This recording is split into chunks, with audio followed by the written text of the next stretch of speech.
The bandage should have been just another invisible mark on an invisible woman Amara Johnson ignored. Another wound in a city that had slowly broken her down piece by piece, morning by morning, as she moved through Minjun Park's penthouse like a ghost. But when she placed his coffee on the marble table with hands that wouldn't stop shaking, something dangerous roared to life inside the most feared man in Seoul's underworld. "Stop." His voice cut through the morning silence like a blade. Amara froze, the empty silver tray clutched against her chest, her heart hammering so hard she thought he might hear it. In 5 years of working in this sprawling penthouse that overlooked the Han River, Minjun Park had never spoken directly to her, never looked at her. She was part of the furniture, part of the expensive backdrop of his violent, glittering world. "Look at me." She couldn't. She stared at the floor-to-ceiling windows instead, at the autumn sunlight turning the river gold 40 stories below, at anything except the man sitting at the dining table in a black suit that probably cost more than she'd earn in 2 years. "I said look at me, Amara." Her name in his mouth felt like a shock. Her head snapped up before she could stop herself, and for the first time in 5 years, their eyes met. His were dark, sharp, calculating. The eyes of a man who built an empire by seeing everything others tried to hide. The eyes of someone who had ordered deaths over dinner and never lost sleep. For the first time in 20 years of absolute power, Minjun Park felt completely out of control. "Who did this to you?" The question came out rougher than he intended. He watched her dark eyes widen, watched her hand flutter unconsciously to the white bandage covering her left cheek and temple. The edges were already spotted with blood seeping through. Fresh. "Recent. This morning recent." "No one, sir." I fell." "Don't lie to me." He stood slowly, deliberately, giving her time to run if she wanted. But she didn't. She stood there in her plain black uniform dress, shoulders back despite the fear radiating from her, and something ancient and forgotten stirred in his chest. Respect. When was the last time anyone had stood their ground in front of him? "It's nothing, Mr. Park. Please, I have work." "Who did this?" The words came out quiet, lethal. He watched her throat work as she swallowed, watched her fingers tighten on the tray until her knuckles went pale. And then, so quietly he almost missed it. "My boyfriend. But it won't happen again. I'll handle it." The world shifted between them. Minjun had built his life on control, on calculated distance, on never letting anyone matter enough to become a weakness. But as he looked at this woman, this strong, proud woman who cleaned his home and cooked his meals and existed in his space like a shadow, something clicked into place with the finality of a gun's hammer. She was his to protect now, whether she knew it yet or not. Amara Johnson had come to Seoul 5 years ago with hope bright enough to ignore the warnings. Ghana had been suffocating with poverty, with her mother's medical bills that mounted faster than she could count, with the promise of good money for domestic work in Korea. The agency had made it sound simple. 2 years, maybe 3, send money home, return with enough to start over.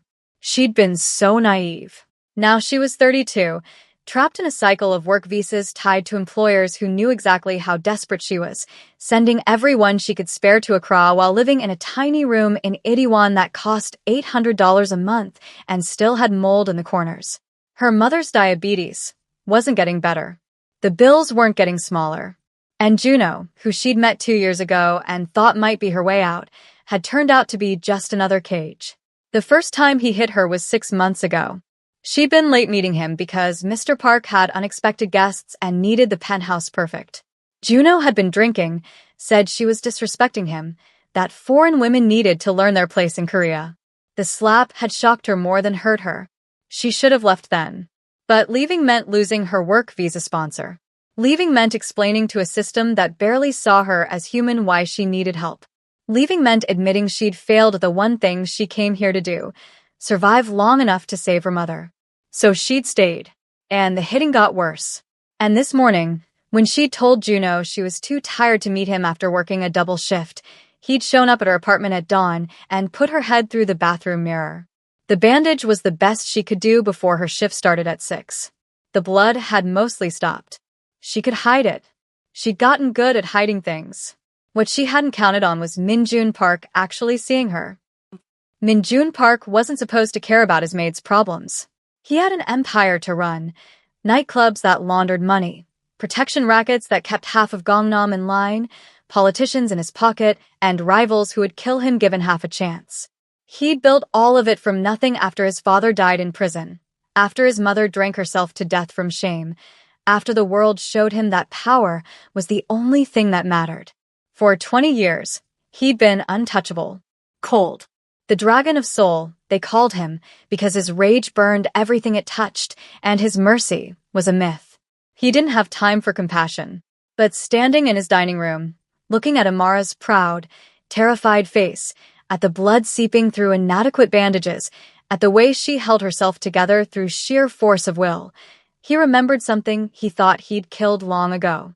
He remembered what it felt like to be helpless, to be overlooked, to be invisible while the world ground you down.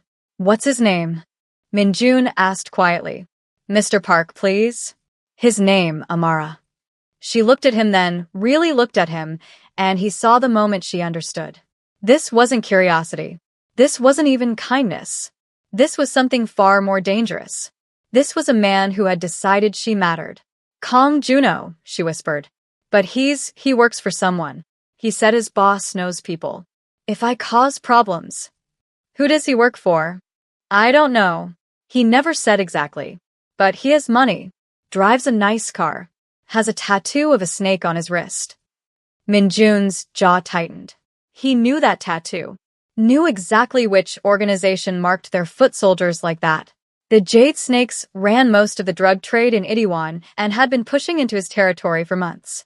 They were small-time, vicious, and stupid enough to think they could challenge him.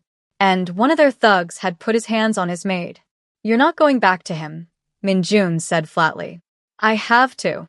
My things are in my apartment and he knows where I—" "You're not going back to him," he repeated, and this time his voice carried the weight of absolute authority. The voice that made grown men confess their sins.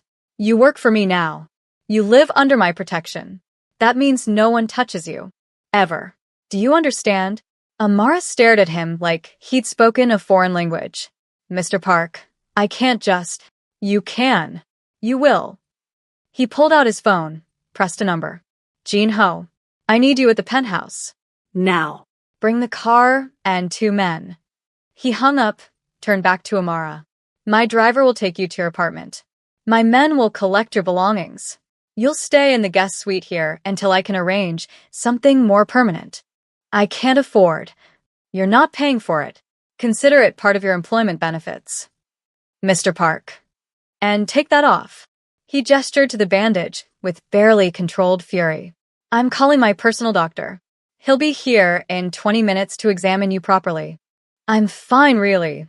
He crossed the distance between them in 3 strides, and she gasped as he reached out, not touching her, never touching without permission, but close enough that she could feel the heat of him, smell the expensive cologne, and underneath it something darker, something dangerous and absolutely focused on her. "You are not fine," he said softly, terribly. "You are hurt. In my home. Under my watch. And that ends today." Do you understand me, Amara?" She should have been terrified. This was Min-Jun Park, the Dragon of Soul, whose reputation was built on blood and ruthlessness. But looking into his eyes, all she felt was something she hadn't felt in years. "Safe." "Yes," she whispered. "I understand." "Good." He stepped back, professional distance restored, but something had changed in the air between them. Something irreversible. "Now sit down before you fall down. You're shaking." She was. She sank into one of his dining chairs, the first time she'd ever sat in his presence, and watched as this feared crime lord moved to his bar, poured something amber into crystal, and brought it to her. "Drink. "It'll steady your nerves." "I'm working. You're off duty until my doctor clears you. Drink, Amara." She drank. The whiskey burned down her throat, expensive and smooth, probably worth more than her monthly salary.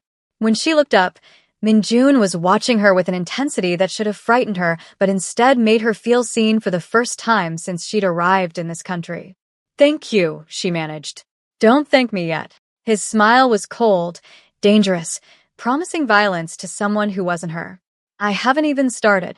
And as Amara sat in Minjun Park's penthouse, drinking his whiskey while his world rearranged itself around her protection, she realized her life would never be ordinary again.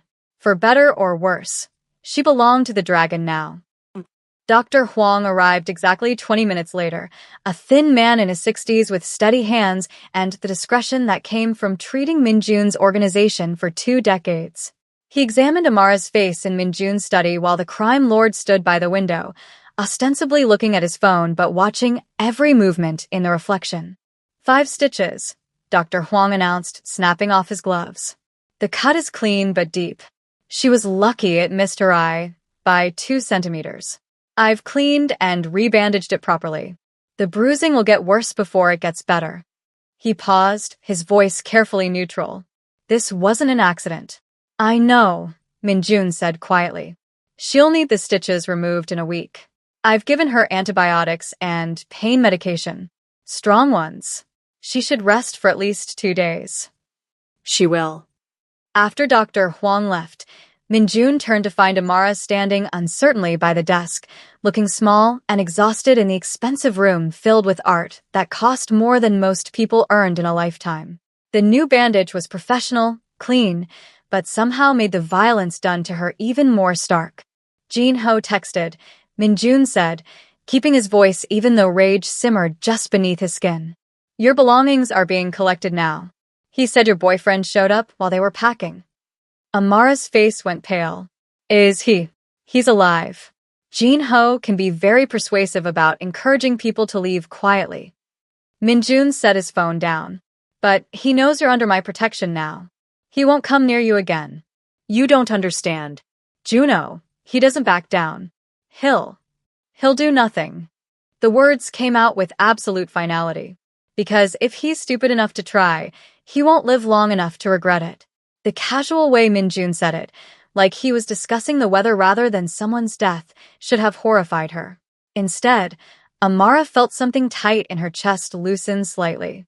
For 2 years she'd lived in fear, trying to manage Juno's temper, walking on eggshells, believing somehow it was her responsibility to keep the peace.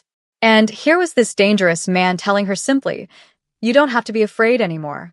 I don't know how to repay you for this, she said softly. You don't repay it. You accept it. Minjun moved closer, his eyes searching her face. When did you last eat? I breakfast yesterday, I think. His jaw tightened. The guest suite is on the 2nd floor, 3rd door on the left. Go rest. I'll have food sent up in an hour. Mr. Park, I should work. Amara. He said her name like a command and a caress at once. You're injured, exhausted, and probably in shock. You will go rest, eat, and sleep. That's not a request. She should have bristled at being ordered around. Instead, she found herself nodding, too tired to fight, too overwhelmed by the sudden reversal of her entire life. As she turned to leave, his voice stopped her. Amara? Yes. You're safe here. I need you to believe that. She looked back at him, this powerful man who had inserted himself into her life with the force of a hurricane, and found herself believing it despite every instinct that said trusting him was dangerous. I'm starting to, she admitted. Something shifted in his expression, satisfaction, possession, something darker and more complex. Good. Now go rest before you collapse in my study, and I have to carry you upstairs. The thought of Minjun Park carrying her maid heat flooded her cheeks. She fled before he could see it. 3 days later, Amara had expected the guest suite to be nice.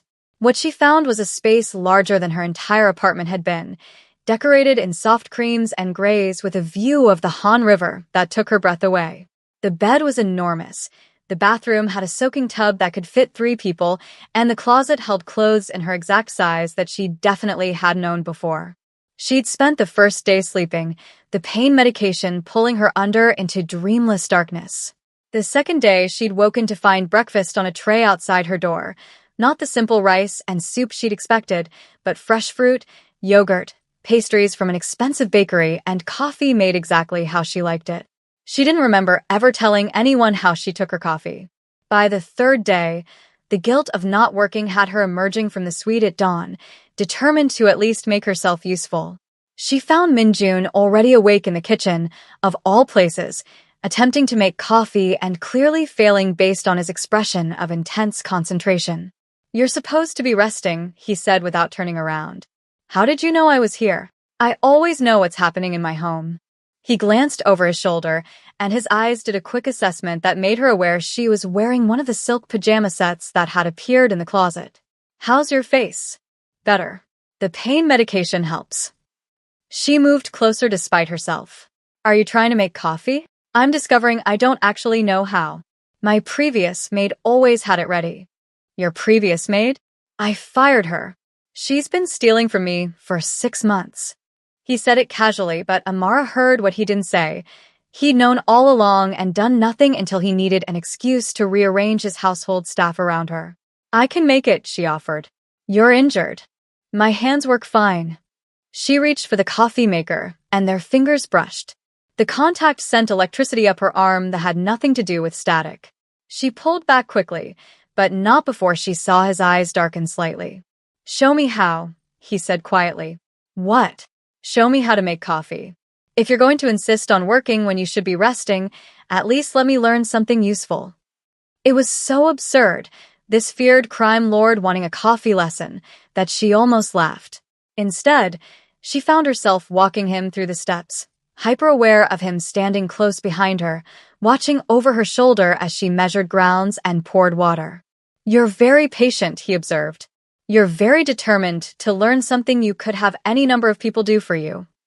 "Maybe I don't want other people doing it." His voice dropped lower. "Maybe I want to learn from you." The coffee maker gurgled in the silence that followed. Amara focused on it intently, trying to ignore the way her heart had started racing, the way his presence behind her felt like heat against her back. "Why are you really doing this?" she asked softly. "All of this. I'm just your maid." "No," the word came out sharp. "You were never just anything, Amara. And I'm doing this because someone needed to, because you deserve better than what this city has given you." Because he paused, and when he spoke again his voice carried something raw she'd never heard from him. "Because when I looked at you that morning, I saw someone I recognized. Someone who survived everything thrown at them through sheer stubborn strength. And I decided right then that you were mine to protect. I'm not a possession." No. "You're something far more dangerous than that." He moved slightly closer, and she felt his breath against her ear. "You're someone I can't stop thinking about." The coffee maker beeped, saving her from having to respond. She poured 2 cups with shaking hands, added cream to hers, and slid his across the counter black the way she'd noticed he preferred it. "How did you know?" he asked, taking a sip. "I pay attention." So do I, Amara. So do I.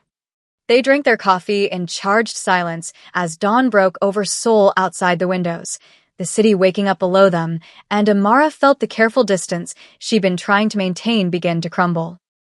2 weeks later. Minjun had always been a man of control, but Amara Johnson was testing every boundary he'd ever built. She'd been living in his penthouse for 2 weeks now, and he discovered several inconvenient truths about himself. First, he liked having her there. Liked coming home to find her reading in the living room, her legs tucked under her on his leather couch, completely absorbed in whatever novel she'd discovered in his library. Liked the way she hummed while cooking, old songs from Ghana that made the sterile penthouse feel lived in for the first time. Liked watching her grow stronger each day, her bruises fading, her confidence returning. Second, he was becoming dangerously possessive. When his business partner made an offhand comment about the beautiful woman living in your home, Minjun had nearly broken the man's jaw before catching himself. The intensity of his reaction had shocked them both. Third, and most problematically, he wanted her in ways that went far beyond protection. Wanted to know everything about her. Wanted to make her laugh. Wanted to see what she looked like when she woke up, sleepy and soft. Wanted things he had no right to want from someone who worked for him, who relied on him, who was vulnerable in ways that made his desire feel like a violation. So he'd been keeping his distance as much as possible, conducting business from his home office, treating her with careful professionalism, ignoring the way his body responded every time she walked into a room. It was killing him. Mr. Park. He looked up from his laptop to find Amara standing in his office doorway, holding a covered dish that smelled incredible. I made dinner, she said. I know you said I didn't have to cook anymore, but I wanted to. To thank you. And because she paused, looking almost shy. Because I thought you might like to try something from Ghana. Minjun's throat tightened inexplicably. In 20 years of building his empire, no one had ever cooked for him. Not like this. Not as a gift. You didn't have to do that. I know, but I wanted to. She set the dish on his desk. It's jollof rice with chicken. My mother's recipe. It's home for me. The fact that she was sharing something so personal made something crack in his chest. He stood, moving around the desk to look at the food she'd prepared. The rice was red-orange, fragrant with spices he didn't recognize, the chicken perfectly browned. It looks incredible, he said honestly. Would you, she hesitated. Would you like to eat with me? I made enough for two. Unless you're too busy. I'm not too busy. The words came out faster than he intended. Give me 5 minutes to finish this email. Her smile was brilliant, transforming her whole face, and Minjun felt like he'd won something more valuable than any territory or deal he'd ever closed. They ate in his dining room, the same place where their lives had first collided over coffee and blood, and Minjun discovered that Amara's mother's jollof rice was possibly the best thing he'd ever tasted, rich and spicy and complex in ways that made his usual expensive meals seem bland by comparison. This is incredible, he said, watching her face light up with pleasure at his approval. Really? It's not too spicy. It's perfect. Tell me about your mother. Amara's expression softened. She's strong. Stubborn. She worked 3 jobs to raise me after my father died when I was 7. Put me through school even when we could barely afford food. When she got sick, her voice caught. I had to do something. The treatments cost so much, and there was nothing in Ghana. Coming here seemed like the answer. Does she know what you've been through? No. I send money. I call every week and tell her everything is wonderful. She can't know I failed her. You didn't fail her, Amara. You survived. There's a difference. She looked at him with something like wonder. How do you understand that? Minjun set down his fork, weighing how much to share. But she'd given him a piece of her heart with this meal, and he found himself wanting to give something back. My father went to prison when I was 12, he said quietly. Fraud, embezzlement, things I didn't understand then. We lost everything. My mother started drinking to cope. By the time I was 15, she'd drunk herself to death, and I was alone. He paused, the old memories sharp as broken glass. I did things I'm not proud of to survive. Worked for people who saw a desperate kid and used him. By the time I was 20, I'd learned that power was the only thing that protected you. So I took it. Is that why you? She gestured vaguely, encompassing his empire, his reputation, the violence that surrounded him. Yes. I built this, so I'd never be helpless again. So no one could take anything from me. So I'd never have to depend on anyone's mercy. He looked at her directly. Until you walked into my life with blood on your face and steel in your spine, and I realized that all this power means nothing if I can't use it to protect people who matter. I matter to you? The question hung in the air between them, dangerous and honest. Minjun held her gaze, letting her see the truth he'd been trying to hide. Yes, Amara. You matter to me. More than you should. More than is probably smart for either of us. She drew in a shaky breath. Mr. Park. Minjun. When we're alone like this, call me Minjun. Minjun. She tested the name, and hearing it in her voice felt like intimacy. I don't know what this is. Neither do I, he admitted. But I know I don't want it to stop. Before either of them could say more, his phone buzzed with an alert. Minjun glanced at it and felt ice flood his veins. Security cameras had picked up movement outside the building. 3 men, all carrying weapons, all wearing the snake tattoo of the Jade Snakes organization. Juno had been stupid enough to come back. Amara, Minjun said calmly, standing in one smooth motion. I need you to go to my bedroom, lock the door, and stay there until I come for you. What's wrong? Nothing I can't handle. But I need to know you're safe. He pulled out his phone, texting his security team rapid instructions. Please. Trust me. She must have heard something in his voice because she didn't argue, just nodded and moved quickly toward the stairs. Minjun waited until he heard the bedroom door lock before he walked to his safe, pulled out the handgun he kept there, and checked the magazine with practiced efficiency. The Jade Snakes had made a fatal mistake. They'd come to his home. They'd threatened what was his. And now Minjun was going to remind them exactly why people called him the Dragon of Soul. He descended to the lobby with murder in his heart. The lobby of Minjun's building was marble and glass, designed to impress with its cold elegance. By the time he reached it, his security team had already intercepted the three men. Jinho, his head of security, had Juno pressed against the wall with professional efficiency, while two other guards restrained his companions. Minjun walked across the polished floor with deliberate slowness, letting Juno see him coming, letting the fear build. The younger man's eyes widened with recognition and something that might have been panic. Mr. Park, I can explain. Explain what? Minjun's voice was conversational, almost friendly, which made it more terrifying. Explain why you thought it was acceptable to put your hands on someone under my protection? Explain why you came to my home armed and stupid? Please, Juno. I'm fascinated to hear this explanation. She's my girlfriend. You can't just take her. Minjun moved faster than Juno could track, slamming him harder against the wall, his forearm across the younger man's throat. Not enough to choke, but enough to make breathing difficult. Enough to communicate exactly how precarious his position was. She was never yours, Minjun said softly, his face inches from Juno's. She was a person you abused because you're weak and pathetic and needed someone smaller to make yourself feel powerful. But that ends tonight. Do you know why?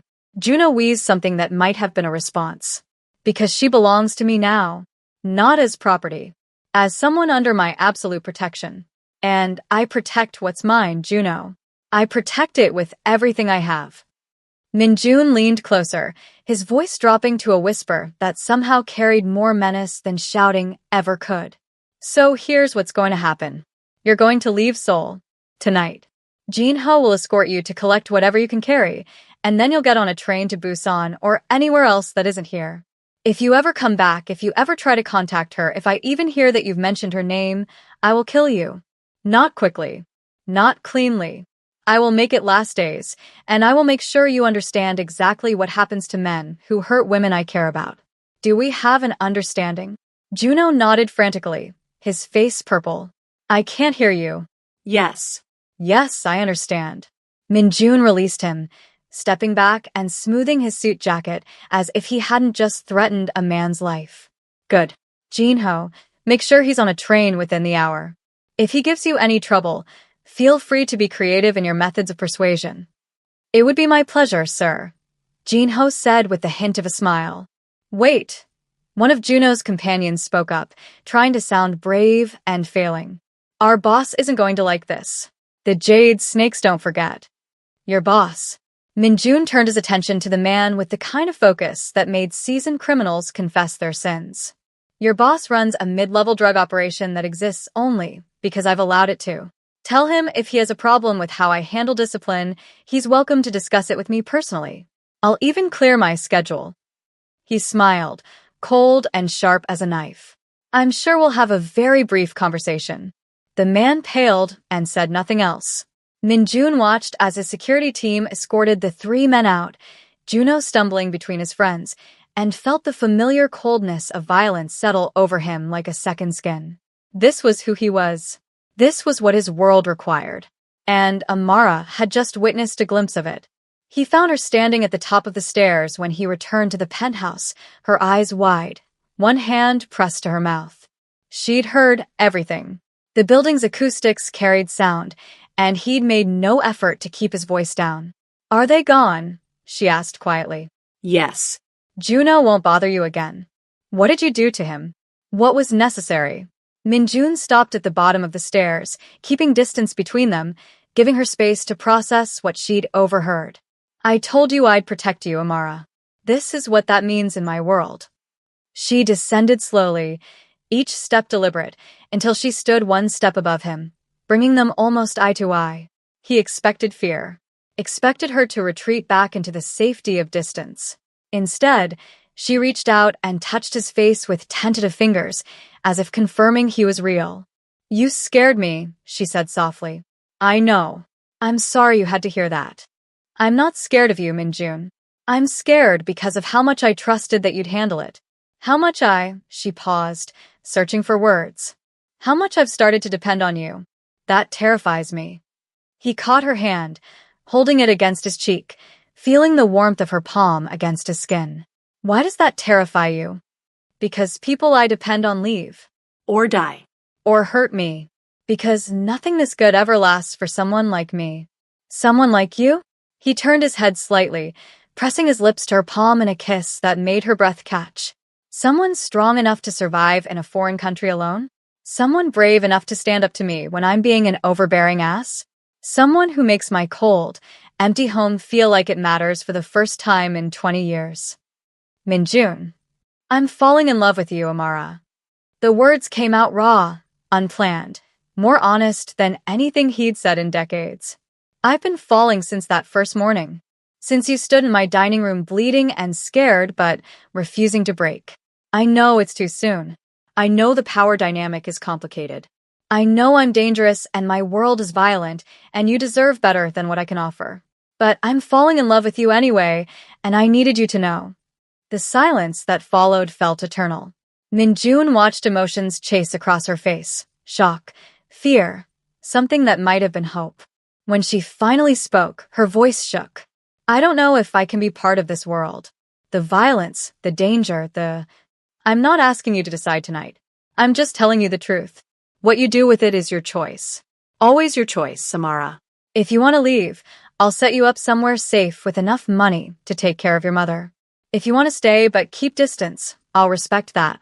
But if you want," he paused, vulnerability cracking through his usual control. "If you want to explore what this is between us, I promise I'll do everything in my power to keep you safe. To make you happy. To deserve you." "You already do," she whispered, and his heart stopped. "Deserve me, I mean. You already do. You're the first person in 5 years who's seen me. Who's made me feel like I matter.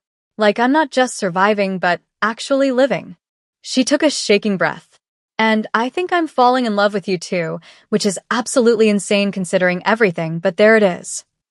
Minjun didn't remember moving, but suddenly he was on her step, his hands framing her face with infinite gentleness, his forehead resting against hers as they breathed the same air. "Say that again," he demanded softly. "Which part?" "The part where you're falling in love with me." "I'm falling in love with you, Minjun Park. God help me, but I am." She tasted like the spices from dinner, like sweetness and heat, like everything he'd been missing without knowing it. When they finally broke apart, both breathing hard, he rested his forehead against hers again, unwilling to let her go. "I want to do this right," he said roughly. "I want to court you properly, take you to dinner, show you the parts of soul you haven't seen, let you decide if this is what you want without the pressure of living in my home. I think we're past proper, Minjun. Then let me try anyway. Let me show you that I'm not just the dragon. Let me prove I can be the man you deserve." She pulled back enough to look at him, her eyes searching his face. "What if your world doesn't let us have this? What if being with you makes me a target? Then I'll burn that world down before I let anyone hurt you." He said it simply, like a fact, because it was. "I've built an empire, Amara. I can rebuild it around keeping you safe if that's what it takes." "That's insane." "That's love." He smiled slightly, the expression still unfamiliar on his usually cold face. "I warned you I was dangerous." She laughed, the sound startled and genuine, and kissed him again, softer this time, like a promise. When she pulled back, her smile was the most beautiful thing he'd ever seen. "Okay," she said. Okay, court me properly. Take me to dinner. Show me soul. But Minjun." She cupped his face with both hands, making sure he was listening. "I'm already sure. I'm already yours. Everything else is just details." "Mine," he repeated, the word tasting like a vow. "Yours," she confirmed. "If you'll have me, if I'll have you." He laughed, actually laughed, the sound rusty from disuse. Amara, you're the best thing that's ever walked into my life. Having you is all I want. They stood there on the stairs, wrapped in each other, as Seoul glittered outside the windows and the night settled around them like a blessing. For the first time in his violent, lonely life, Minjun Park felt something more powerful than fear or rage. He felt hope. 1 week later, true to his word, Minjun courted Amara with the same focused intensity he brought to everything else. He took her to a private restaurant in Gangnam where the chef prepared a 7-course meal that made her moan with pleasure at every bite. He showed her the secret gardens hidden in the heart of the city, places tourists never found. He took her shopping in Myeongdong and insisted on buying her everything she glanced at twice, ignoring her protests. "I'm not your sugar baby," she'd said, exasperated but laughing as he added another designer bag to their growing collection. "No, you're the woman I'm courting, and I'm allowed to spoil you," he'd replied, unrepentant. "Besides, watching you try to refuse gifts is the most entertainment I've had in years." But the evening that changed everything came a week after their first kiss, when Minjun took her to his favorite Korean restaurant in Itaewon, a small, unassuming place that served the best home-style food in Seoul. "I've been coming here since I was 15, Minjun told her as they settled into a private room with low tables and cushioned floors. "The owner, Mrs. Kim, fed me when I had no money. She never asked questions, never judged. She just made sure I ate. Does she know what you do now?" "She knows exactly what I do. And she still makes me kimchi jjigae when I visit." He smiled slightly. "She says I need someone to take care of me since I'm terrible at taking care of myself." The door slid open and a tiny woman in her 70s entered, carrying a tray loaded with dishes.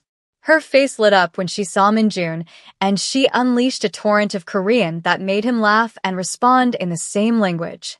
"Amara, this is Mrs. Kim. Mrs. Kim, this is Amara, the woman I told you about." Mrs. Kim's eyes widened with delight, and she said something in rapid Korean that made Minjun's ears turn slightly red. "What did she say?" Amara asked, amused. "She said you're too beautiful for someone like me, and she's wondering what I did to trick you into tolerating my company."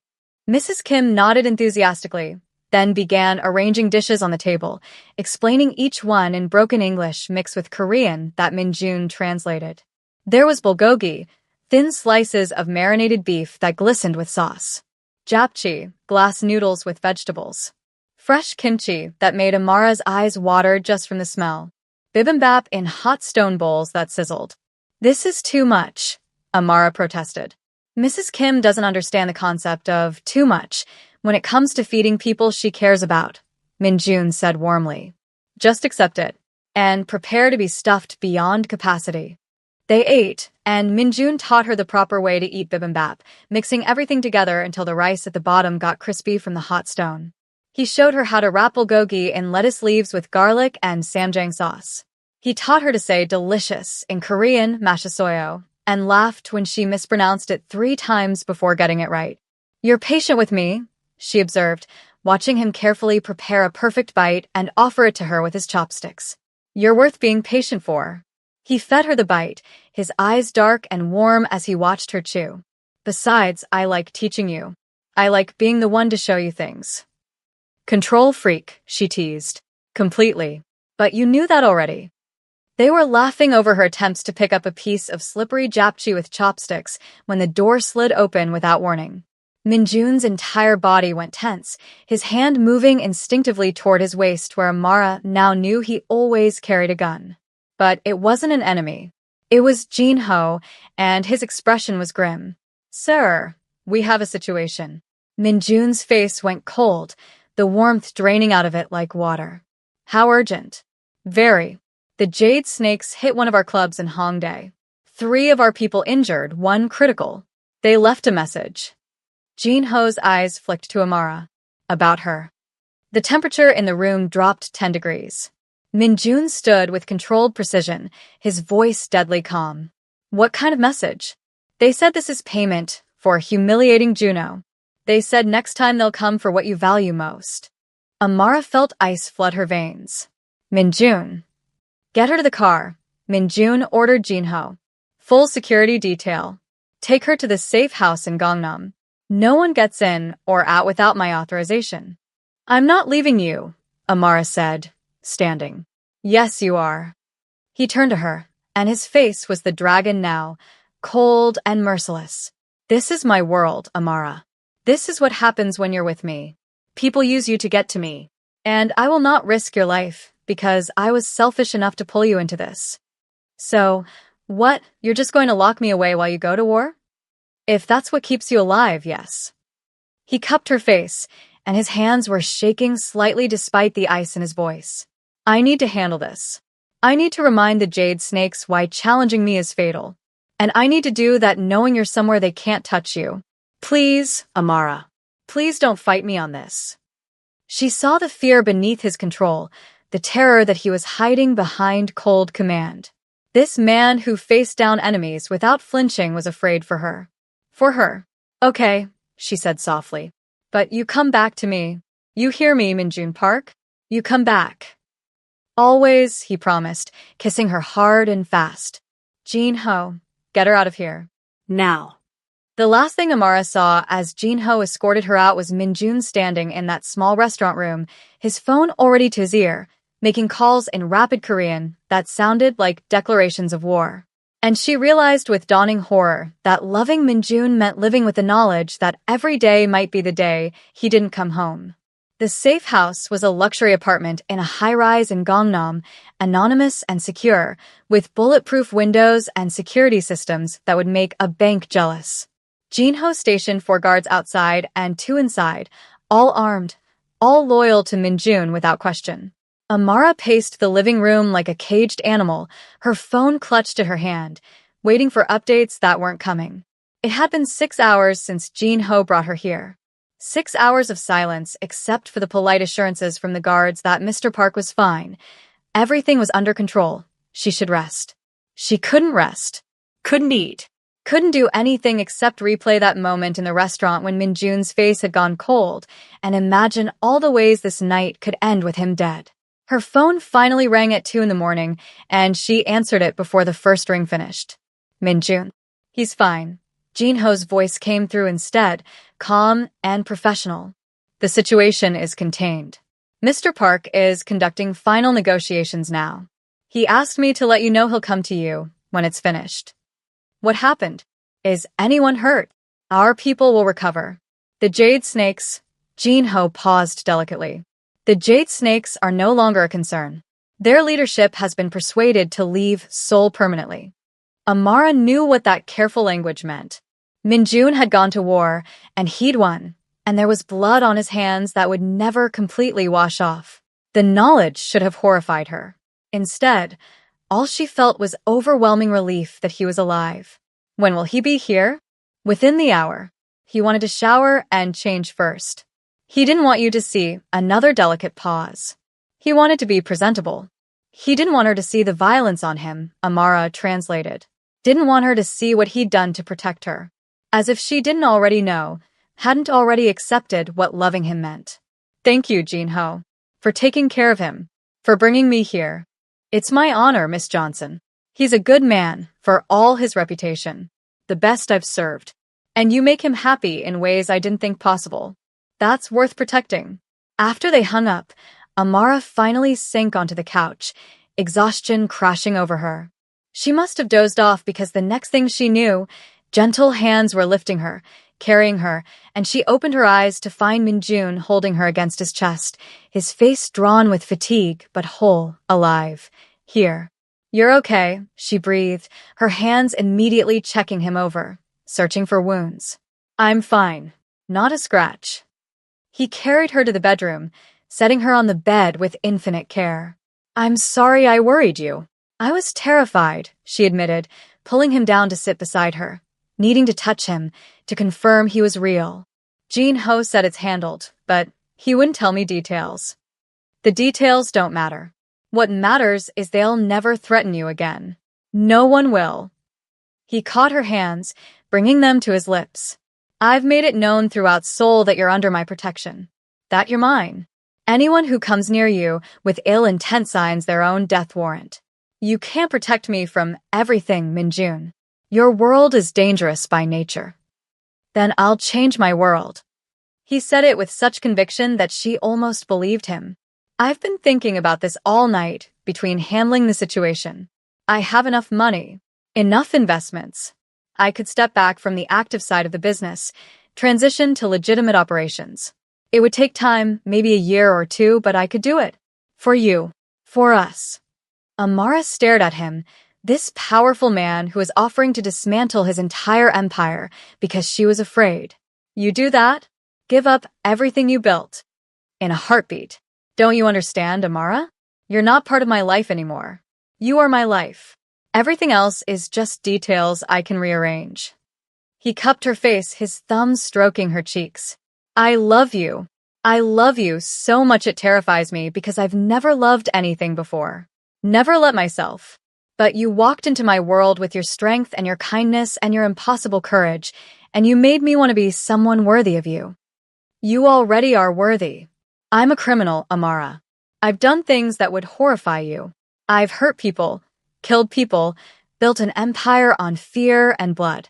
But with you, I want to be better. Want to be the man you see when you look at me like that. Like what? Like I'm not a monster. Like I'm just a man you could love. Amara felt tears burning behind her eyes. You're not a monster, Minjun.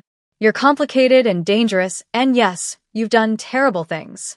But you're also the man who noticed when I was hurt, who protected me when no one else cared, who learned to make coffee just so we could share something simple, who takes me to meet the woman who fed him when he was alone and hungry. That's who you are. All of it together. I don't deserve you. Maybe not. But you have me anyway. She kissed him softly, tasting exhaustion and relief and love on his lips. I choose you, Minjun. I choose this. Whatever that means. I'm not running. I'm not scared. I'm staying right here. He made a sound low in his throat, something between a groan and a prayer, and pulled her into his lap, deepening the kiss until they were both breathless. His hands moved over her with desperate tenderness, as if he needed to confirm she was real. She was here. She was his. Say it again, he demanded against her mouth. I choose you. Again. I choose you, Minjun Park. I love you. I'm yours. Mine, he breathed, and kissed her like he was drowning and she was air. My Amara. My love. Mine. They made love for the first time in that safe house bedroom as dawn broke over Seoul, and it was nothing like Amara expected. She'd thought it might be rough, possessive, claiming. And there were moments of that, moments when Minjun gripped her hips hard enough to bruise, when he buried his face in her neck and whispered, mine, like a prayer, when his control frayed at the edges and she saw the full force of his desire for her. But mostly it was tender, reverent. He took his time learning every inch of her body, cataloging what made her gasp, what made her arch into his touch, what made her say his name like a plea. He told her she was beautiful in Korean, in English, in the universal language of touch and breath and need. And when he finally moved inside her, his eyes locked on hers, she felt something shift and settle deep in her chest. This was home. Not Seoul. Not Ghana. Not any place. This man. This complicated, dangerous, impossibly gentle man who looked at her like she was salvation. Afterward, they lay tangled together, her head on his chest, his fingers tracing lazy patterns on her spine. The morning light painted everything gold, and Amara felt more at peace than she had in 5 years. What are you thinking? Minjun asked softly. That I came to Seoul looking for a way to survive. And I found a way to live instead. His arms tightened around her. I was dead long before I met you. Just going through the motions. Building power for its own sake, because I didn't know what else to do. But you brought me back to life, Amara. You made me remember what it feels like to care about something more than survival. We saved each other then. Yes, he agreed, kissing the top of her head. We did. They might have stayed there forever, wrapped in each other and the golden morning light, but Jinho's call interrupted with news that required Minjun's attention. Business that couldn't wait, loose ends that needed tying from the night's events. I have to go handle this, Minjun said reluctantly, already reaching for his phone. But I'll be back by tonight. We'll have dinner here. Something simple. Just us. I'll cook, Amara offered. You don't have to. I want to. I want to take care of you the way you take care of me. The look he gave her was so full of love, it made her chest ache. How did I get so lucky? You noticed me when I was invisible. You see me when everyone else looks through me. That's not luck, Minjun. That's who you are underneath everything else. He kissed her one more time, deep and promising, before forcing himself to leave. Amara watched him go, already missing him, but not worried anymore. They'd faced the worst his world could throw at them, and they'd chosen each other anyway. Nothing else could touch that. That evening, Amara was in the safe house kitchen, preparing jollof rice and fried plantains, comfort food from home that she wanted to share with Minjun, when her phone rang from an unknown number. She almost ignored it, but something made her answer. Hello. Amara Johnson? The voice was female, older, speaking accented English. My name is Park Seoyeon. I'm Minjun's aunt, his father's sister. Amara's hand tightened on the phone. Minjun had never mentioned having family. Hello. How did you get this number? I have my ways. I know my nephew keeps me at a distance, and I understand why. Our family failed him badly when he needed us most. The woman paused. But I'm calling because I've heard he's involved with someone. You. And I wanted to warn you before it's too late. Ice flooded Amara's veins. Warn me about what? About what loving him costs. About the violence and danger and loneliness of being with a man like Minjun. He's my nephew, and I love him, but he's dangerous, Miss Johnson. His world is dangerous. And everyone who gets close to him either gets hurt or becomes like him. Is that what you want for your life? With all due respect, Mrs. Park, you don't know anything about me or what I want. I know you're a good woman. I know you came here trying to help your family. I know you deserve better than a life spent looking over your shoulder, wondering if today is the day someone uses you to hurt him. Or worse, the day you have to watch him die for his empire. The words hit too close to Amara's fears from the night before. Why are you really calling? Because I lost my brother to this life. I lost my sister-in-law to grief. I don't want to lose my nephew to the same violence. And I don't want to see another good woman destroyed by it. Seo Yun's voice softened. I'm offering you a way out, Miss Johnson. Money. A visa. Papers for your mother to come to Korea for treatment, or for you both to go anywhere else. No strings. Just a chance to build the life you came here looking for without all the blood and danger. Amara's heart hammered. It was everything she'd wanted when she first came to Seoul. Security. Her mother's health. Freedom. But it wasn't everything she wanted now. Thank you for your concern, Mrs. Park, Amara said quietly. But I'm exactly where I want to be.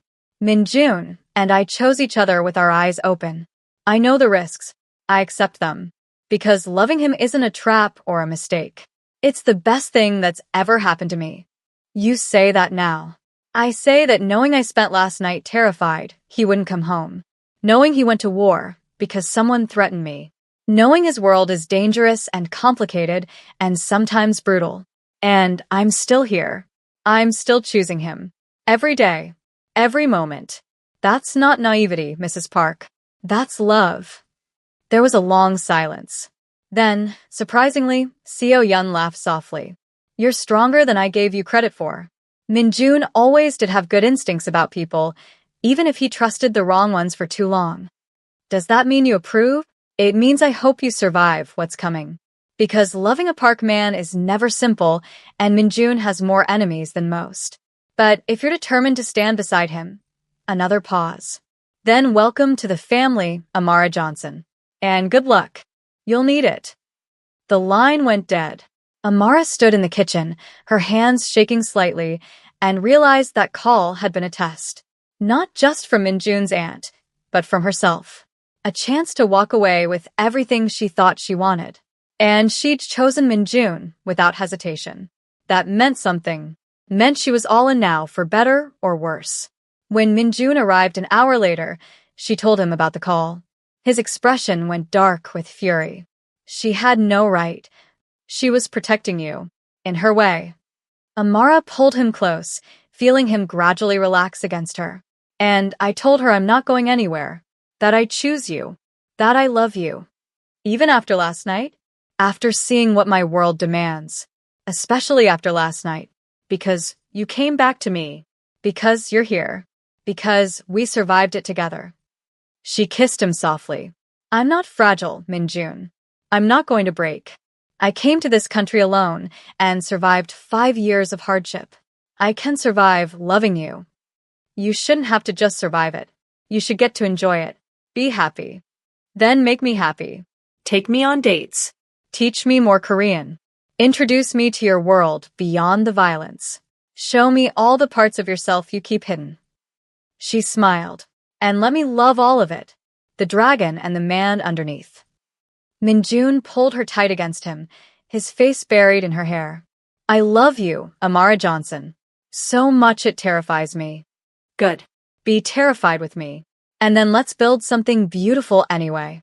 They ate dinner together in that safe house, and Minjun told her stories about his father before the fall, about the good memories before everything went wrong. Amara talked about Ghana, about her childhood, about her mother who she couldn't wait for Minjun to meet someday. They planned a future that felt impossible and perfect all at once. And when they went to bed that night, wrapped in each other, Amara knew with bone-deep certainty that she'd found what she came to Seoul looking for. Not just survival, not just safety, but love that transformed everything. 2 days later, Minjun's phone rang while they were having breakfast, and his expression went carefully neutral as he answered. Amara had learned to read his moods, and this was his handling business face. She continued eating her rice and kimchi, giving him privacy, until she heard him say something sharp in Korean and saw his knuckles go white around the phone. What is it? She asked when he hung up. The Jade Snakes weren't acting alone. They were being funded by someone bigger. Someone who wants to destabilize my organization and use them as pawns. His eyes were cold, calculating. Jin Ho just identified who. Lee Sang-woo. He runs the largest criminal organization in Busan and has been looking to expand into Seoul for years. Is that bad? It's very bad. Lee doesn't play by the usual rules. He's ambitious, ruthless, and smart enough to be actually dangerous. Minjun set down his phone with controlled precision. He's been using the Jade Snakes to test my defenses, to see how I'd respond. And now that he knows about you, he didn't need to finish. Amara understood.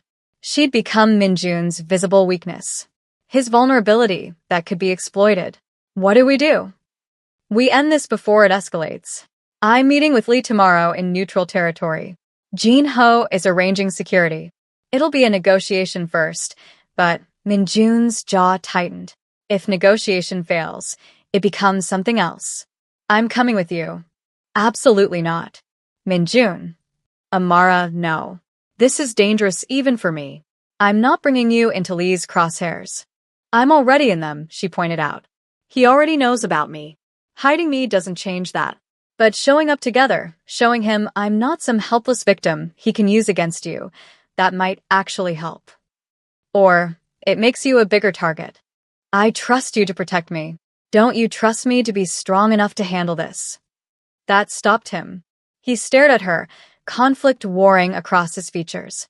Finally, he said, You're going to give me gray hair before I'm 50. Is that a yes? You're impossible to argue with, and I'm apparently incapable of denying you anything. He pulled her close, kissing her forehead. But you stay with Jin Ho at all times. You don't speak unless I tell you it's safe. And if anything goes wrong, you run. Immediately. No arguing. Promise me. I promise. I mean it, Amara. If shooting starts, you run and don't look back. If shooting starts, we both run, she countered. I'm not losing you, Minjun Park. Not to Lee. Not to anyone. We survive this together or not at all. The ferocity in her voice made him smile despite the situation. How did I ever think I was the dangerous one in this relationship? You're dangerous to your enemies.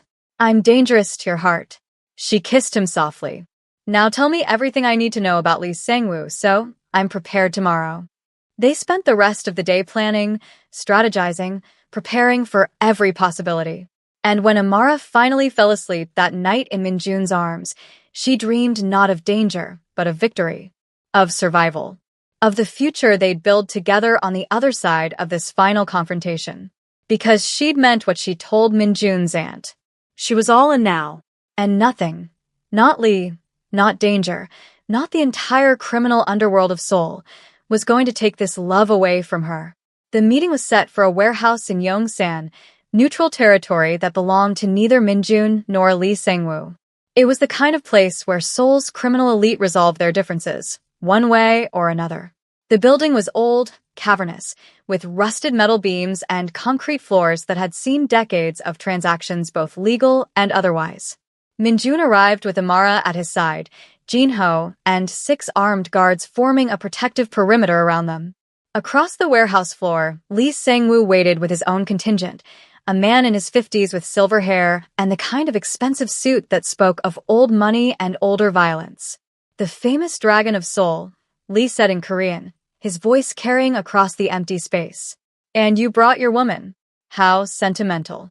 Minjun's expression remained neutral, but Amara felt his hand tighten slightly on hers before he released it, stepping forward to close some of the distance between them. She stayed with Jin-ho as instructed, watching everything with careful attention. You funded the Jade Snake's attack on my territory, Minjun said without preamble, switching to English so Amara could understand. A courtesy, or perhaps a message to Lee that he had nothing to hide from her. You used them to test my defenses. To see if I was vulnerable. That stops today. Does it? Lee smiled, also switching to English. I think what stops today is your reign over Seoul, Park. You've grown soft. Distracted. A man in love is a man with weaknesses I can exploit. His eyes slid to Amara with calculating interest. Beautiful, I'll give you that. Is she worth dying for?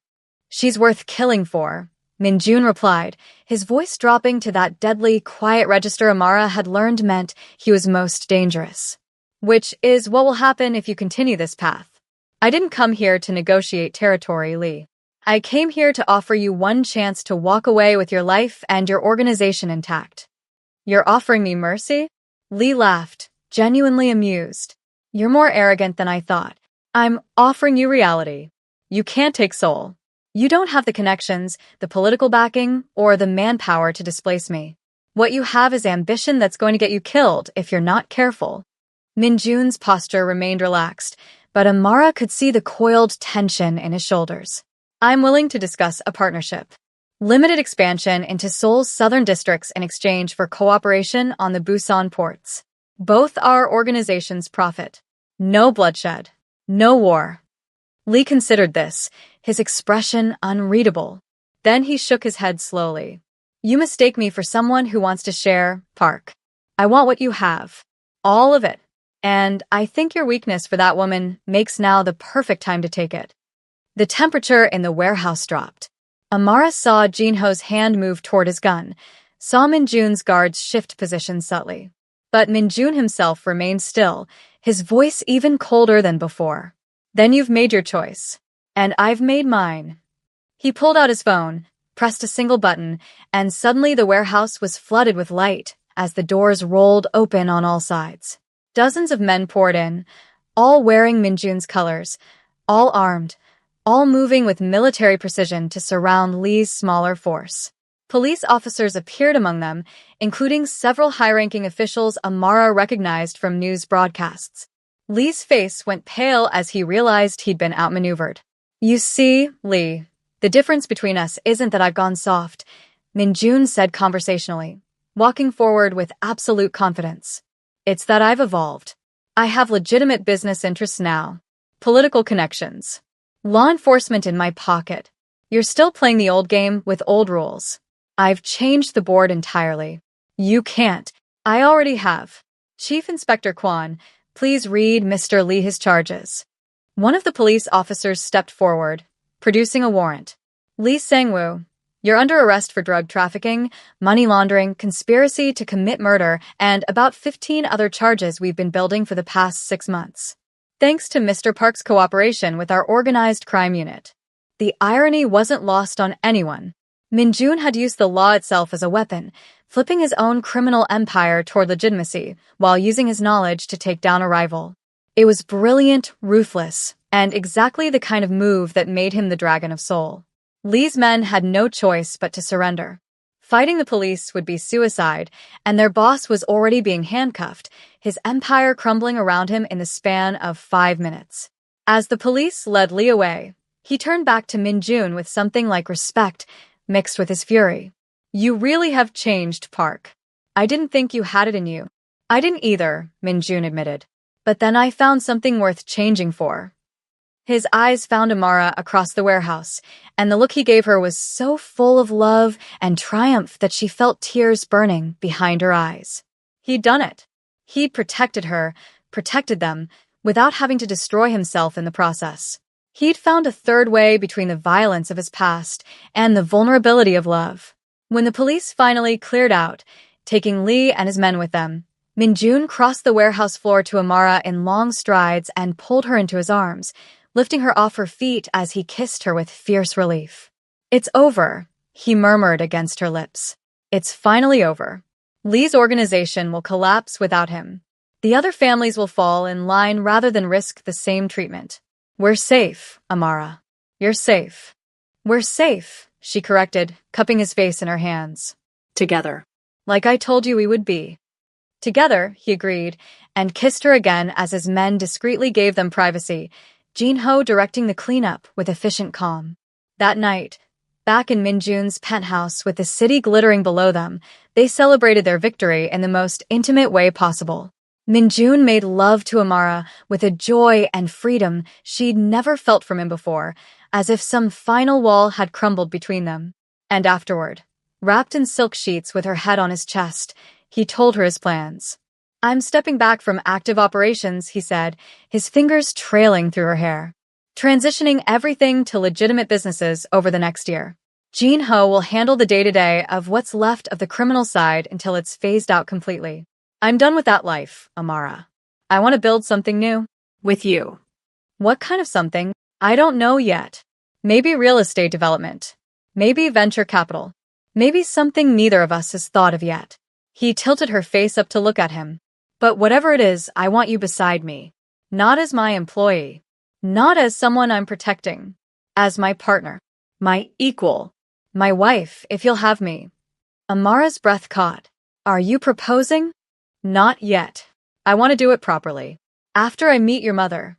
After you've had time to really think about what sharing your life with me means. But I'm telling you my intentions, Amara Johnson. I intend to marry you.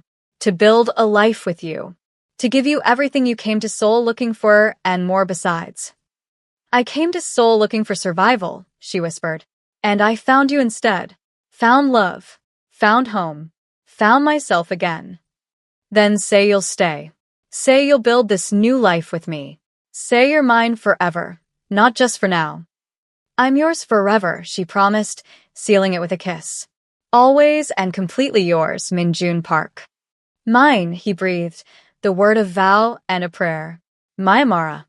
My love. My future."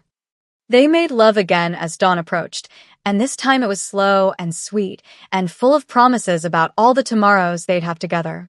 When they finally slept, tangled in each other with satisfied smiles on their faces, the morning sun painted everything gold. The Dragon of Soul had found his treasure, and she had found her home. 6 months later, Amara stood in the penthouse kitchen, humming an old Ghanaian song as she prepared jollof rice for the dinner party Min-jun was hosting. But this wasn't just any dinner party. This was the night she'd been nervously anticipating for weeks. Her mother was coming. Mrs. Rose Johnson had arrived in Seoul 3 days ago, brought on a first-class flight that Min-jun had paid for, her diabetes under control thanks to the treatments he'd arranged and funded. She'd spent the first day crying, the second day marveling at the city, and the third day interrogating Min-jun about his intentions toward her daughter with a directness that would have terrified most men. Min-jun had loved every minute of it. "She reminds me of you," he told Amara afterward, grinning. "Strong. No nonsense. Impossible to lie to. Now I know where you get it from." Now, as Amara stirred the rice and added the perfect amount of spice, she heard her mother's voice in the living room speaking with Min-jun in the careful English she'd been practicing. Their laughter drifted into the kitchen, warm and genuine, and Amara felt her heart swell with a happiness so complete it almost hurt. She'd done it. She'd survived. She'd thrived. She'd found love in the most unexpected place with the most unexpected person, and now her mother was here to witness it, healthy and happy and so proud Amara could feel it radiating from her. "Something smells incredible," Minjun said, appearing in the kitchen doorway with that soft expression he wore only for her. 6 months of peace had changed him in subtle ways. The hard edges had smoothed slightly. He smiled more easily, laughed more often. The dragon was still there when needed, but the man underneath got to breathe more freely now.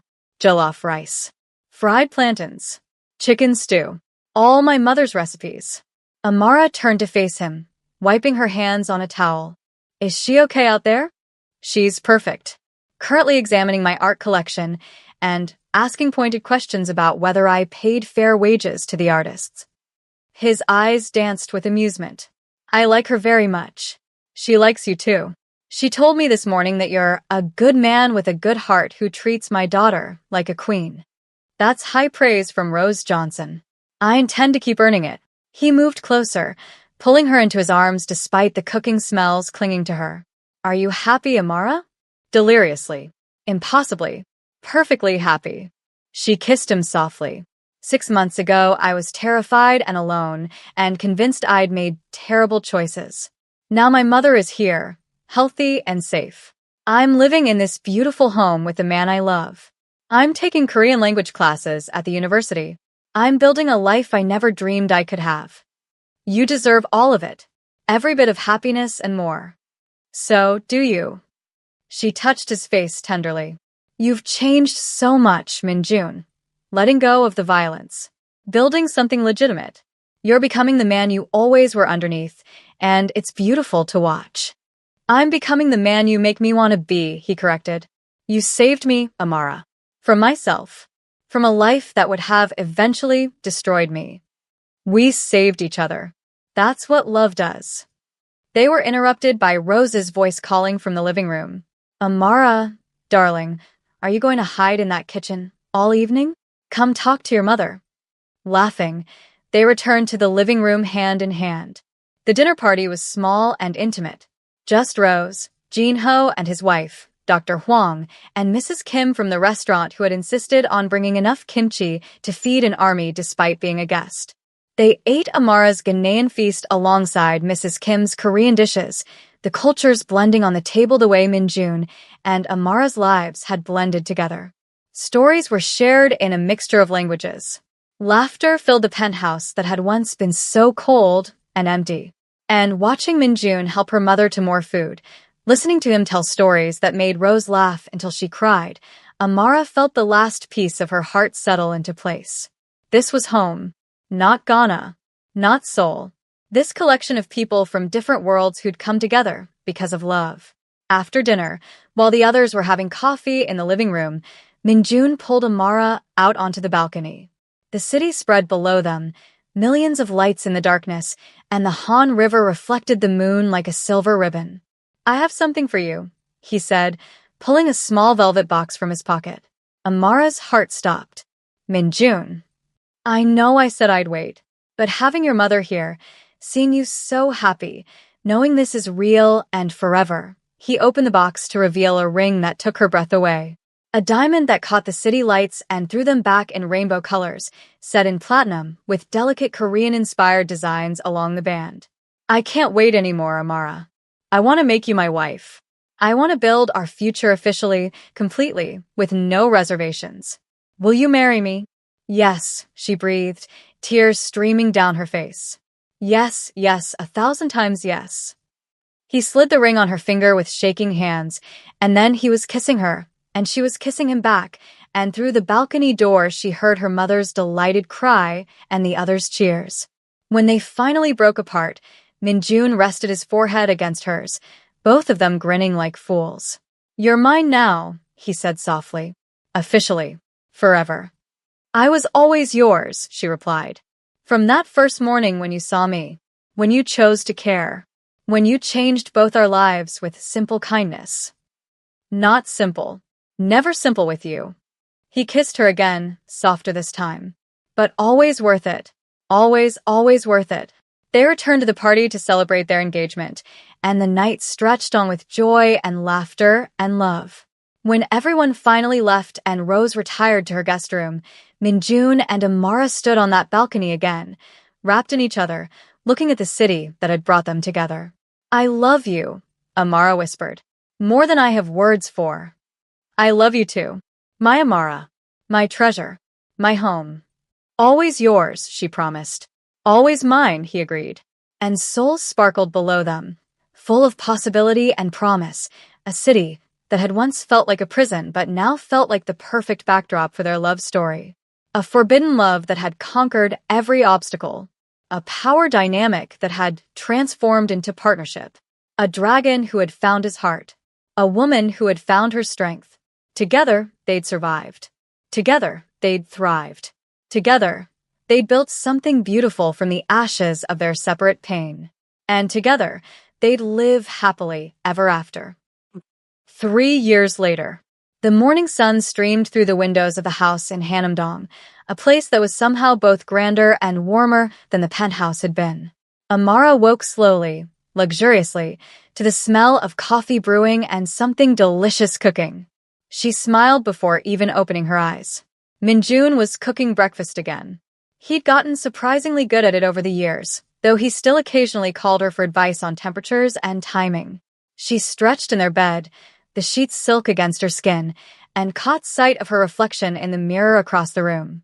She barely recognized herself from the terrified woman who'd showed up for work 5 years ago with bandages on her face. That woman had been surviving. This woman, glowing with health and confidence in one of Minjun's shirts, was thriving. The past 3 years had transformed both their lives completely. Minjun had successfully transitioned his entire operation into legitimate business, becoming a respected real estate developer and venture capitalist. He sat on charity boards, funded scholarships, used his wealth and influence for good rather than control. The Dragon of Seoul had become simply Minjun Park, devoted husband and businessman. Though everyone who knew him understood that the steel underneath never truly went away. It had just found better purposes. For Amara, the transformation had been equally dramatic. She'd finished her Korean language certification, then enrolled in university to study international business. She'd started a foundation helping immigrant workers in Korea navigate the system that had once trapped her. She'd brought her mother to Seoul permanently, setting her up in a beautiful apartment nearby where Rose had become the unofficial grandmother to half the neighborhood. And 6 months ago, Amara had launched her own business, a consulting firm that helped Korean companies build ethical international recruitment programs. It was small but growing, meaningful work that used her experience to help others avoid the exploitation she'd suffered. She was no longer invisible. She was seen, valued, powerful in her own right. I know you're awake, Minjun called from the kitchen. I can feel you thinking from here. Laughing, Amara got out of bed and padded to the kitchen, where she found her husband plating bibimbap with the kind of focused concentration he brought to everything he did. He'd abandoned his usual suits for casual clothes on weekends, jeans and a soft sweater that made him look younger, more approachable. Though his eyes still carried that sharp intelligence that had first captivated her.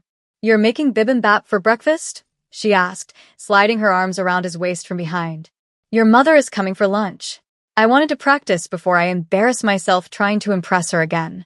He turned in her arms, kissing her thoroughly. Good morning, Mrs. Park. Good morning, Mr. Park. She never got tired of that. Mrs. Park. His wife. His partner. His equal. How long have you been up? An hour. I had some emails to handle, and I didn't want to wake you. His hands settled on her hips, pulling her closer. You were sleeping so peacefully. You looked happy. I am happy. Ridiculously, impossibly happy. She touched his face, feeling the familiar thrill that came from loving this man. Some mornings I still can't believe this is my life. Believe it. You earned it. Every bit of it. He kissed her forehead, her cheeks, her lips.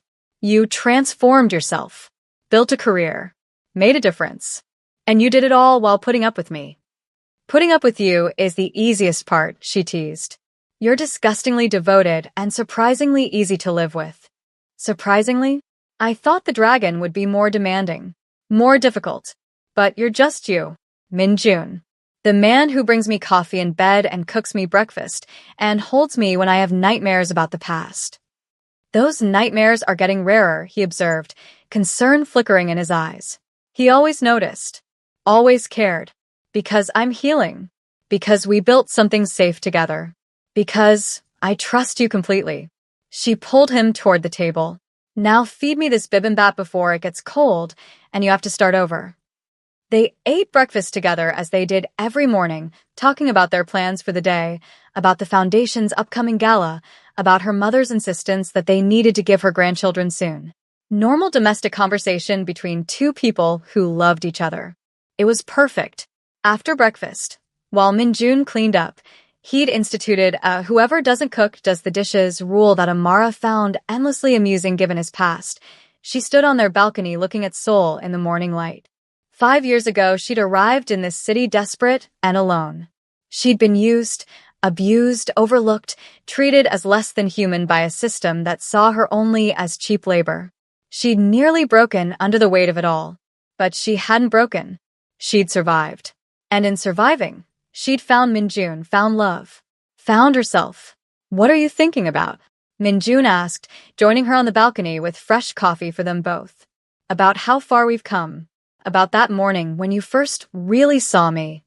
She turned to face him, this man who had changed her entire life with simple compassion. Do you remember what you said? When you found out about Juno? I said, who did this to you? Min-jun pulled her close, his chin resting on top of her head. And then I said you were mine to protect. You saved my life that day. No, Amara. You saved your own life by being strong enough to survive until I finally paid attention. I just gave you the tools to thrive. He pulled back to look at her seriously. You did the rest. Built your career. Healed your trauma. Became the incredible woman standing in front of me. We saved each other, she insisted. That's the truth of it. I gave you a reason to change.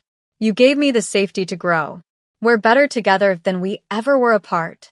Together, he agreed, the word they'd made their vow. Always together. They stood like that for a long time, wrapped in each other as Seoul woke up fully around them. And Amara thought about all the invisible women still struggling in the city.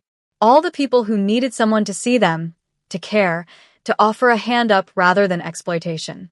I want to expand the foundation, she said suddenly. Open branches in other cities. Help more people. Then we will. Whatever you need. Whatever resources it takes. He squeezed her gently. I told you once that I built my empire, so I'd never be helpless again. Now I get to use that empire to make sure other people don't have to feel helpless either. Because of you. Because you showed me what power should really be used for. I love you, she whispered, feeling the truth of it in every cell of her body. So much, Min-jun. So much it still scares me sometimes. Good. Be scared with me, and then let's build something beautiful anyway. He tilted her face up, his eyes full of the love that had transformed them both. You're mine, Amara Park. My wife. My partner. My heart. And I'm yours. Forever. Nothing will ever change that. Forever, she promised, kissing him as the morning sun painted everything gold. And in Seoul, in a house filled with love and laughter and the scent of coffee and spices blending together, Amara felt completely, utterly, perfectly whole.